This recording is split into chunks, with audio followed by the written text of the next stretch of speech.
여러분 안녕하세요. 공단계에서 국어를 강의하고 있는 이선재입니다. 지금 강의보다 더 어색하고 어떻게 해야 될지 모르겠는데 여러분들한테 작은 그 콘텐츠를 소개하는 자리이기도 하고 오늘 제 1회가 나가는 날이기도 합니다. 문학의 쓸모라고 하는 타이틀이 이제 들어가 있을 텐데 먼저 이 콘텐츠가 어떻게 기획이 되고 앞으로 우리가 여기서 같이 나눠야 될 이야기가 뭔지 또 어떤 고민으로 이거를 만들게 되었는지 간략하게 좀 말씀을 드리도록 할게요. 한 2년 전쯤에 다산 출판사에서 편집자분께서 이제 메일이 왔어요. 연락을 이제 오셨는데 선생님의 이야기를 좀 책으로 좀 담고 싶다. 그 문학의 이야기, 그리고 사람들이 살아가는 삶의 이야기, 그리고 선생님이 강의하면서 느꼈던 이야기를 솔직하게 한 권의 책으로 담고 싶다 하는 제안을 했는데 나보다 인생을 더 잘 사는 사람들이 많은 것 같은데 내가 무슨 할 말이 있냐 해서 계속 거절을 했어요. 거절을 하다가 결국은 편집자님과 대화를 하면서 출판을 결정을 하고 2년여 만에 이제 올해 하반기나 내년 초 정도에 문학의 쓸모라는 책이 나오게 됩니다. 책을 출판을 앞두고 있을 때쯤 우연히 공단계에서도 비슷한 콘텐츠를 이번에 영상으로 제안을 하시더라고요. 또 똑같이 좀 망설이다가 이번엔 한번 영상으로 한번 이야기를 한번 풀어가겠다 라는 생각으로 이 문학의 쓸모라는 영상 콘텐츠를 제작을 하게 되었습니다. 제가 이 콘텐츠를 통해서 여러분들하고 좀이라도 소통을 하고 싶은 거는 한 사람 한 사람 인생이 다 소중하고 다 자기만의 이야기가 있다. 그리고 결과적으로 합격을 하지 못해서 지금 굉장히 힘드신 분들도 많을 텐데 결국 인생이 시간의 흐름에 따라서 내가 오늘 하는 행동의 결과로서 이루어지는 축적의 과정이듯이 시간성의 어떤 그 힘을 문학을 통해서 좀 여러분께서 느껴보셨으면 좋겠어요. 그리고 그 과정에서 펼쳐지는 한 사람 한 사람 간의 인생에서 느껴지는 공감의 힘, 여러분께서 문학을 통해서 이거를 느끼셨으면 좋겠고요. 이 시간을 통해서 조금이라도 서로 공감하는 시간이 됐으면 좋겠습니다. 그래서 이제 어떻게 이 코너를 구성할까 하다가 이제 많은 아이디어를 주셔서 여러분들의 사연을 먼저 받았습니다. 수험생활 하면서 힘드셨던 것들 이런 거를 보내주신 것을 선정을 해서요. 제가 그 사연을 소개를 하고 또 이제 그 사연을 읽으면서 제가 떠올렸던 문학작품 있으면은 어려운 문학작품 안 할 거예요. 그냥 좀 위로가 되는, 도움이 되는 혹은 공감할 수 있는 이제 문학작품을 제가 소개를 해드리는 식으로 한번 꼭지를 구성을 해보도록 하겠습니다. 그리고 이제 너무 고민만 하면 좀 무거워질 수가 있어서 맨 끝에는 자랑해 볼게요. 여러분들께서 공부하다가 느끼는 뭐 작은 기쁨, 성취 이런 게 있으면 또 보내주시면은 자랑해 볼게요 코너를 통해서는 또 그런 재밌는 이야기 이런 걸 한번 소개를 해볼까 합니다. 그냥 제 수업을 들으셨던 분들이 이 짧은 코너를 통해서 뭔가 이렇게 잔잔한 위안도 좀 받고 문학이 갖고 있는 공감의 힘 이런 걸 좀 느끼셔서 나중에 합격하신 다음에도 문학을 계속해서 사랑하고 또 읽을 수 있는 그런 영향을 좀 줬으면 좋겠어요. 큰 욕심 없습니다. 그냥 소소하게 진행하도록 할게요. 자, 그럼 오늘 이제 제 1화를 시작을 하는데 설레기도 합니다.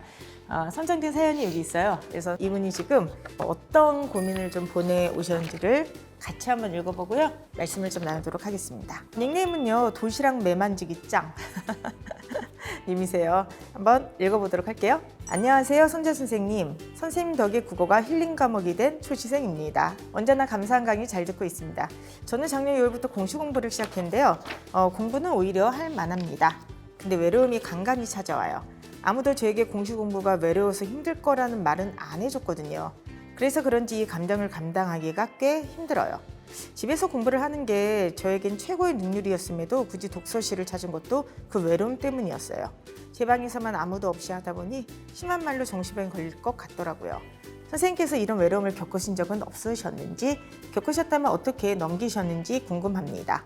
일단 두 가지를 말씀을 드리고 싶은데요. 선생님도 당연히 외로움을 겪으신 적이 있나요? 당연히 있죠. 여러분들 건 당연하잖아요. 여러분들 사람인데. 근데 고독이라든지 외로움이라고 하는 것 자체가 인간이 결코 해결할 수가 없는 인간 존재와 동떨어져서 존재하는 그 잉여분이라 생각하지 않아요. 인간이라고 하는 자체의 정서나 존재 자체를 규정하는 일정한 그런 영역 자체가 저는 외로움과 고독인 것 같아요. 인간은 뭔가 가득히 충만해야 돼 하면서 자신의 존재 구성 자체인 고독과 외로움을 소거하거나 그를 채우려고 하는 모든 시도가 결과적으로는 타인이나 나에 대한 상처로 남다 생각을 해요. 여러분들 그 문학 작품 봤을 때 문학에서 있는 그 주인공이 항상 행복해요?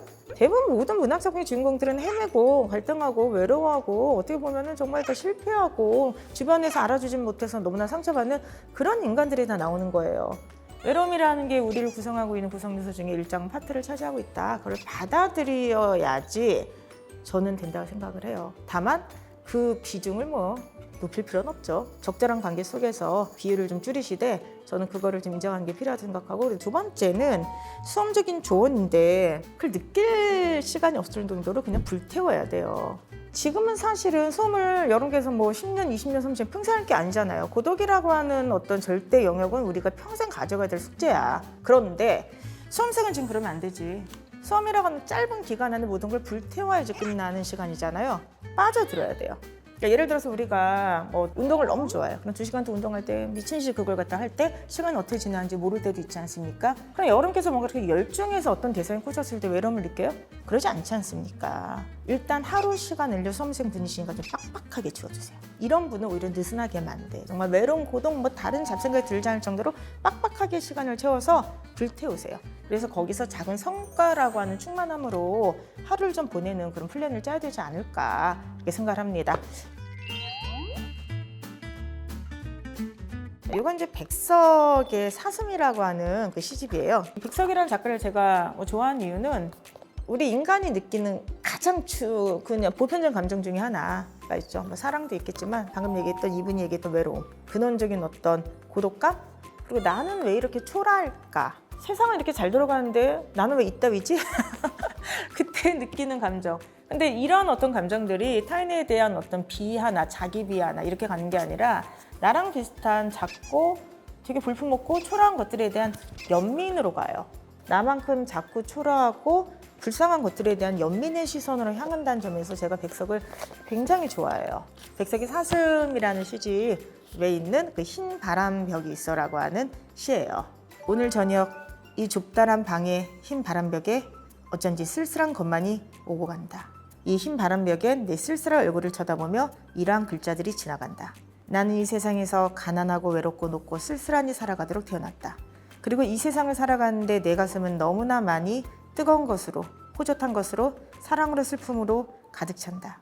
하늘이 이 세상을 내릴 적에 그가 가장 귀하고 사랑하는 것들은 모두 가난하고 외롭고 높고 쓸쓸하니, 그리고 언제나 넘치는 사랑과 슬픔 속에서 살도록 만드신 것이다. 좋아하는 구절인데, 하늘이 이 세상에서 가장 귀하고 사랑하게 만들었던 것들은 항상 가난하고 외롭고 높고 쓸쓸하대. 쓸쓸한데 언제나 넘치는 사랑과 슬픔 속에서 살도록 만드셨대요. 여러분들 인생에서 지금 외로움과 슬픔이 넘친다면 하늘은 여러분들을 가장 귀한 존재로서 만들어놨던 증거라고 보셔도 될 것 같아요. 여러분들 외로움 시간을 잘 한번 견뎌보고요. 다만 지금은 모든 인간 존재가 갖고 있는 외로움을 인정을 하되 수험 기간만큼은 뭔가 이렇게 불태우면서 이 시간을 넘겼으면 좋겠습니다. 자, 이제 드디어 마지막 코너예요. 여러분들 이제 힘을 주면서 마지막에 끝내고 싶어가지고요. 자랑하고 싶어요. 사연을 선정을 했습니다. 닉네임 해운대 덕배님이 보내주셨는데요. 교수님, 저는요 남의 얘기를 들어주는 걸 좋아하는 사람이에요. 교수님, 저는요 자존감이 낮아졌지만 긍정적인 사람이에요. 교수님, 저는요 인생에 굴곡이 있었지만 극복해낸 사람이에요. 이게 다 교수님의 선한 영향력 덕분이라고 생각합니다. 감사합니다. 시 같아요. 이렇게 마지막은 여러분께서 자랑할 밝고 재밌는 이야기 보내주시면은 저희가 선정해서 좀 소개를 해드리도록 하는데, 해운대 덕배님 얘기 중에서 너무너무 좋은 게 남의 얘기를 들어준 걸 좋아한대요. 주변에 되게 소소한 행복을 주시는 분인 것 같아요. 앞으로 좋은 일만 가득하시기를 바랍니다. 가끔 가다가 이제 너무 지치거나 자신의 이야기 같은 다른 사람의 이야기, 우리가 문학을 읽을 때 느끼는 그 감정 있잖아요. 타인의 삶은 어떨까, 내 삶은 어떨까를 좀 궁금해하실 때 잠시 쉬러 좀 오셨으면 좋겠습니다. 여러분은 그럼 저희는 다음에 2화에서 또 만나요. 열광하세요.